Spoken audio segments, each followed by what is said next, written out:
Public समाचार। बढ़ते हैं आज की खास खबरों की तरफ। अखिलेश यादव बड़े गंभीर सवाल खड़े कर रहे हैं ईवीएम को लेकर। उनका कहना है कि बिना सुरक्षा के ईवीएम क्यों जा रही है।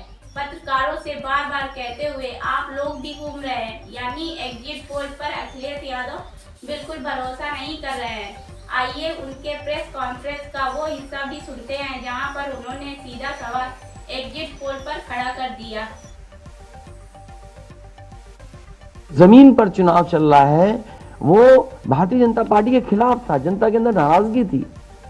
ये जो कल एग्जिट पोल आए हैं, मैं एग्जिट पोल पर बोलना नहीं चाहता था, लेकिन जो एग्जिट पोल आए हैं वो कहीं ना कहीं परसेप्शन ये क्रिएट करना चाहते हैं कि हाँ भारतीय जनता पार्टी जीत रही है, जिससे वो चोरी भी करें अगर वो भी ना पता लगे कि हाँ चोरी हुई है। इसीलिए अगर हमने वोट दिया है तो मैं अपने नौजवानों से, किसानों से और आम लोगों को कहूंगा कि उतनी हमारी जिम्मेदारी बनती है कि वोट को हम बचाएं। अगर वोट नहीं गिना जाएगा तो लोकतंत्र कहां जाएगा। और ये लोकतंत्र की आखिरी लड़ाई है। मैंने कई बार कहा कि उत्तर प्रदेश का चुनाव लोकतंत्र की आखिरी लड़ाई है। इसके बाद तो जनता को क्रांति करनी पड़ेगी, तभी बदलाव आएगा। इसलिए मैं अपने पार्टी के लोगों से और जो सच्चे ईमानदार, सच्चे सिपाही हों, सच्चे अधिकारी हों, सच्चे पत्रकार हों, कम से कम आगे आए और लोकतंत्र को बचाने के लिए खड़ा हों। और मैं अपनी पार्टी के लोगों से कहूंगा कि जब तक काउंटिंग ना हो जाए तब तक कम से कम ये नजर रखें और लगातार निगरानी रखें कि कैसे वोट बचाया जा सकता है, कैसे जहां पर मशीनें रखी हैं कोई किसी का आना जाना ना हो। तो एग्जिट पोल के एक दिन बाद काउंटिंग डे से एक दिन पहले अखिलेश यादव का बड़ा बयान, वो बड़ा दावा वो कर रहे हैं कि वो आरोप लगा रहे हैं वो इसे लोकतंत्र की आखिरी लड़ाई। वो कह रहे हैं कि फिर आने वाले वक्त में आंदोलन छेड़ना होगा। वो यह भी कह रहे हैं कि ईवीएम बिना सुरक्षा के क्यों जा रही है। उनका यह कहना है कि ईवीएम के साथ छेड़छाड़ हुई है। कुछ अफसरों ने उन्हें जानकारी भी दी है, सुनिए।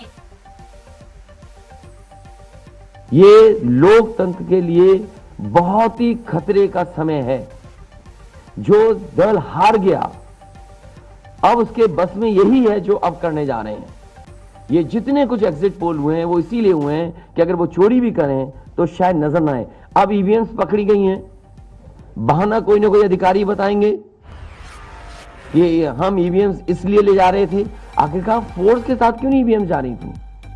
ये तो ईवीएम की एक बनारस की जो अभी भी लाइव चल रहा है वो घटना है।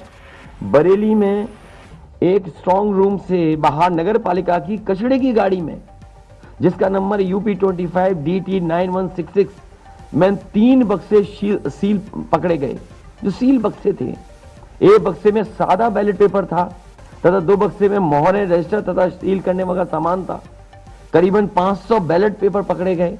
इसी तरह सोनभद्र का है कि सोनभद्र में भी बड़े पैमाने पे चीजें पकड़ी गई। वो भी लोग समझ में आ गया तो उन्होंने देखा, SDM को रोका। SDM घोरावल जनपद सोनभद्र में खाली मत पर अपनी गाड़ी से पॉलिटेक्निक कॉलेज ले जाते हुए पकड़े गए।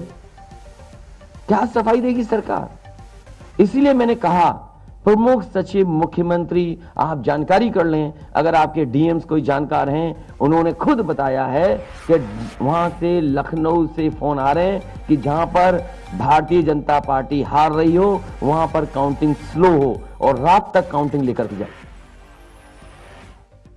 अखिलेश यादव ये कह रहे हैं कि अधिकारियों ने उन्हें खुद बताया है कि जहां पर बीजेपी हार सकती है वहां पर काउंटिंग शुरू होनी चाहिए। कई सारे गंभीर आरोप लगा रहे हैं। वह यह भी कह रहे हैं कि बिना सुरक्षा के ईवीएम आखिर क्यों जा रही है। बिना फोर्स के अन्य बहुत सारे सवाल खड़े कर रहे हैं। आइए आपको बता देते हैं कि नौजवानों को आगाह रहने को कहा है। लोकतंत्र का आखिरी चुनाव है। इसके बाद तो जिस तरीके से आजादी के लिए लड़ाई लड़ी गई थी उसी तरह की हमें और आपको क्रांति करनी पड़ेगी।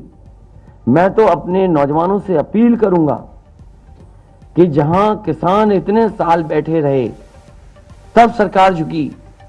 कम से कम 3 दिन लोकतंत्र के अखंड प्रहरी बनकर के ईवीएम्स को बचाएं और चुनाव को बचाएं।